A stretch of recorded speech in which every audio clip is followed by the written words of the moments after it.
Hello everyone. आज हम लोग पढ़ने वाले हैं क्लास 10th की भूगोल की बुक से चैप्टर नंबर 2 की पार्ट 3। आई होप आपने पार्ट 1 और पार्ट 2 देख लिया है। तो चलिए शुरू करते हैं पार्ट 3। यहाँ लिखा है पवित्र पेड़ों के झुरमुट। पवित्र पेड़ों के झुरमुट मीन्स देवी देवताओं के वन, विविध और दुर्लभ जातियों की संपत्ति। यानी कि हमारे देश में आदिवासी हैं और कई आदिवासी वर्ग के लोग हैं जो कि जंगलों को बचाने का प्रयास करते हैं और जंगलों को अपनी संपत्ति समझते हैं, उनकी पूजा करते हैं और उन्हें बचाने के लिए हमेशा तत्पर रहते हैं। और एक तरह से उनकी जो ये जंगल है, इससे ही उन्हें फ़ायदे होते हैं। और जो जंगल है उन्हें कई तरह की आवश्यकताओं की उनकी पूर्ति करते हैं।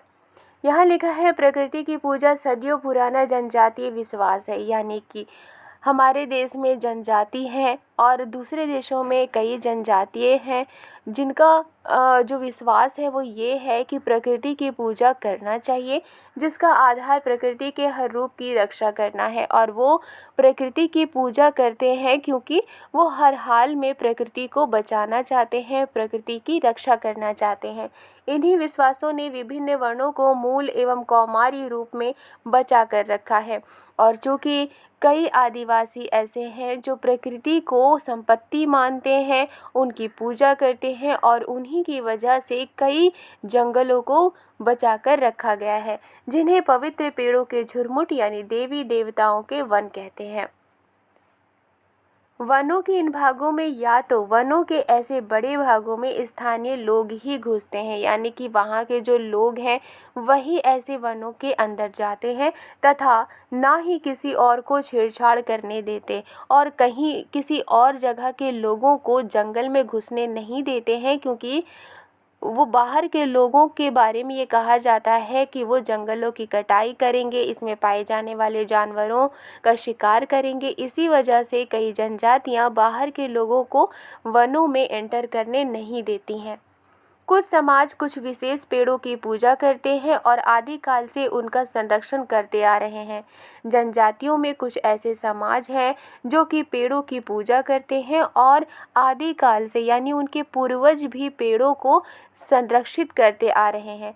छोटा नागपुर क्षेत्र में मुंडा और संथाल जनजातियां महुआ और कदम्ब के पेड़ों की पूजा करते हैं। उड़ीसा और बिहार की जनजातियां शादी के दौरान इमली और आम के पेड़ की पूजा करती हैं। यानी कि छोटा नागपुर की जो जनजातियां हैं मुंडा और संथाल, वो महुआ और कदम्ब के पेड़ों की पूजा करते हैं, उन्हें पवित्र मानते हैं। और उड़ीसा और बिहार की जनजातियां शादी जब उनके यहाँ होती है, जब शादी के दौरान वो लोग इमली और आम के पेड़ों की पूजा करते हैं क्योंकि वो इन्हें शुभ मानते हैं। हम में से बहुत से व्यक्ति पीपल और वट वृक्ष को पवित्र मानते हैं। यानी कई लोग ऐसे हैं कि पीपल और वट वृक्ष को पवित्र मानते हैं, बरगद के पेड़ को पवित्र मानते हैं।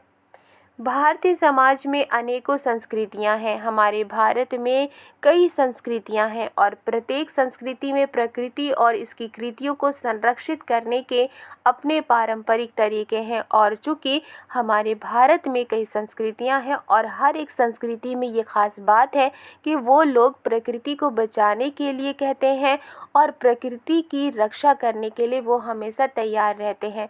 आमतौर पर झरनों, पहाड़ी चोटियों, पेड़ों और पशुओं को पवित्र मानकर उनका संरक्षण किया जाता है। आमतौर पर जितने झरने हैं, पहाड़ी चोटियां हैं, पेड़ है, पशु है, उनको पवित्र माना जाता है और उनको संरक्षित किया जाता है। आप अनेक मंदिरों के आसपास बंदर और लंगूर पाएंगे। उपासक उन्हें खिलाते पिलाते हैं। जो मंदिरों में पूजा करने जाते हैं वो इस तरह के बंदर और लंगूर को खिलाते हैं और मंदिर के भक्तों में गिनते हैं। राजस्थान में बिश्नोई गांव के आसपास आप काले हिरन, चिंकारा, नीलगाय और मोरों के झुंड देख सकते हैं।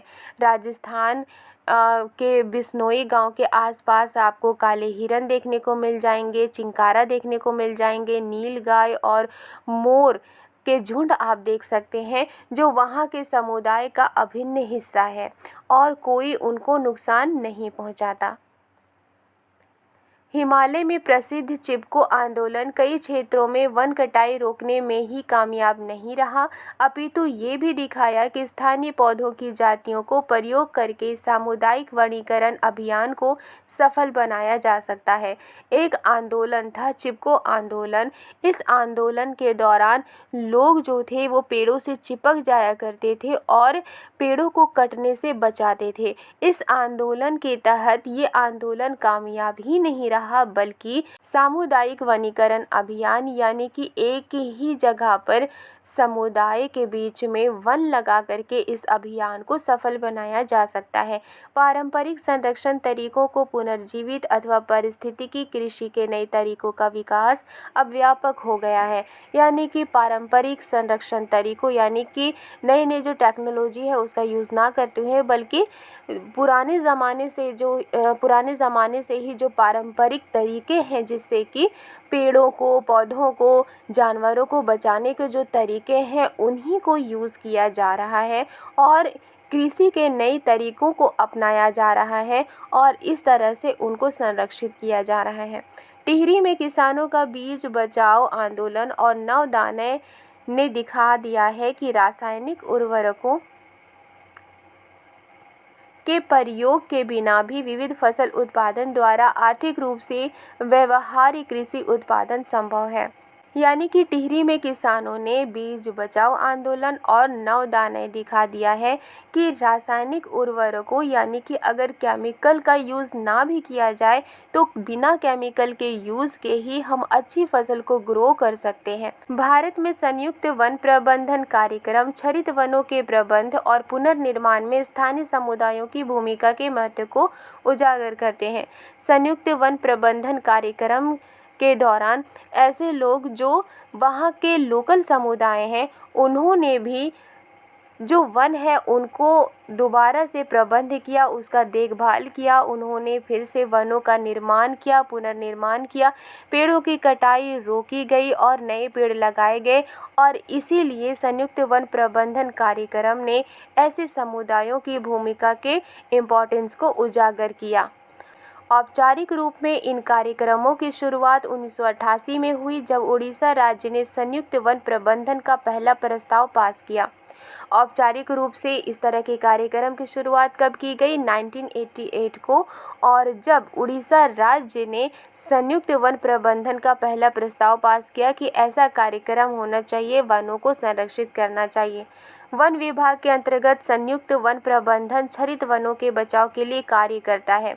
यानी कि वन विभाग के अंतर्गत जो संयुक्त वन प्रबंधन है वो ऐसे जंगल जो कि अब खात्मे में हैं, ऐसे जंगल जो कम हो गए हैं, उनके बचाव के लिए काम करता है।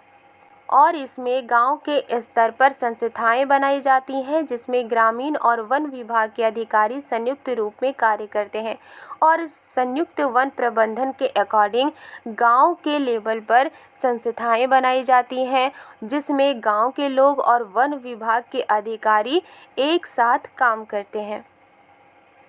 इसके बदले ये समुदाय मध्य स्तरीय लाभ जैसे गैर इमारती वन उत्पादों के हकदारी होते हैं तथा सफल संरक्षण से प्राप्त इमारती लकड़ी लाभ में भी भागीदार होते हैं।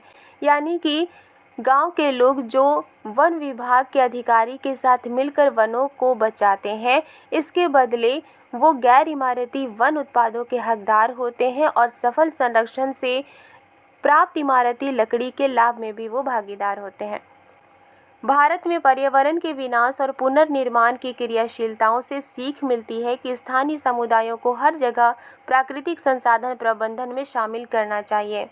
भारत में पर्यावरण का विनाश हो रहा है और इसके पुनर्निर्माण के लिए कई कार्यक्रम किए जाते हैं, कई तरह के परियोजनाएं लागू की जाती हैं, कई तरह के प्रोजेक्ट को लागू की जाती है। इससे ये सीख मिलती है कि जिस जगह पर वन होते हैं वहाँ के स्थानीय समुदायों को इसमें शामिल करना चाहिए ताकि उनके साथ मिलकर के वनों को बचाया जाए। परंतु स्थानीय समुदायों को फैसले लेने की प्रक्रिया में मुख्य भूमिका में आने में अभी देर है। यानी कि हालांकि जो समुदाय हैं वो वन विभाग अधिकारी के साथ मिल कर के जंगलों को बचाने का काम करते हैं, लेकिन वनों के ऊपर जो फैसले लिए जाते हैं उनमें भी उनकी भूमिका आने में अभी देर है। अतः वे ही विकास क्रियाएं मान्य होनी चाहिए जो जनमानस पर केंद्रित हो, पर्यावरण हितैषी हो और आर्थिक रूप से प्रतिफलित हो। यानी ऐसी विकास क्रियाओं को मान्य होनी चाहिए जो जनमानस पर केंद्रित हो, पर्यावरण के लिए अच्छी हो और आर्थिक रूप से भी अच्छी हो। आई होप आपको ये चैप्टर समझ में आई है तो लाइक एंड सब्सक्राइब करना मत भूलिएगा। मिलती हूँ नेक्स्ट वीडियो में। Thank you.